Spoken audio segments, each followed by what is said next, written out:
Assalamu alaikum warahmatullahi wabarakatuh al'umma wannan gida ina muku barka da wannan lokaci zan ɗan yi bayani akan kuɗin nan na akwati ne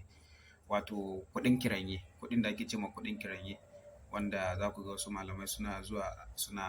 gwada wa mutane shi to abu na farko dai duk wanda zai maka wannan kuɗi ba a cin wannan kuɗi ɓacewa ma suke ba ma su yin awa guda ma suke ɓacewa sun da ake ce ma kuɗin kiranye a yanzu dai ban yi shi ba ban yi shi ba amma zan samu lokaci na nuna wa mutane yadda ake yin shi insha Allah. To wannan kuɗi ba tasarifi ba ne sannan ko an yi maka su ba za ka more su ba gama wani ya ce maka zai yi maka wannan kuɗi domin ka more su shi yasa ma mafi akasari nakan hito a media na gaya mutane cewa ni ba na kuɗi kuma ban wa kowa kuɗi kuma ba wai ban iya su bane ba babu kala da wanda ban iya ba har na tasarifi dan har saukan ɗin babu kala wanda ban iya ba wanda suka sani dama sun sani. To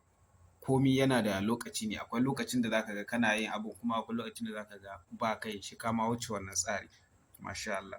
To a takaice wannan kuɗi abu na farko dai wanda ake amfani da shi wanda yahi ban wahala shine kuma wanda duk wanda ka ga yana wannan abu to har da shi shine wato likafani duk wanda ka ga yana wannan kuɗi na akwati wanda zaka ga an buɗe akwati an sa wannan laya an sa turare an maida an rufe to magana ta gaskiya har da likafani aka haɗa wannan abin kafin za ka yi shi to dole ka san da abin da ake haɗa shi har da shi duk wanda ka ga ba wanda ya isa ya ce ma shi ban da shi ya yi shi duk da asirai kala kala ne amma wannan kowane ne shi har da shi ina fata an gane. Sannan wani ya yi min magana akan turaren miski wanda ya ce shi bai gane ma kan turaren miski ba saboda mafi akasari za a ce mutum ya nemo turaren miski kuma sai su samu wannan wanda yake cikin roban nan jan nan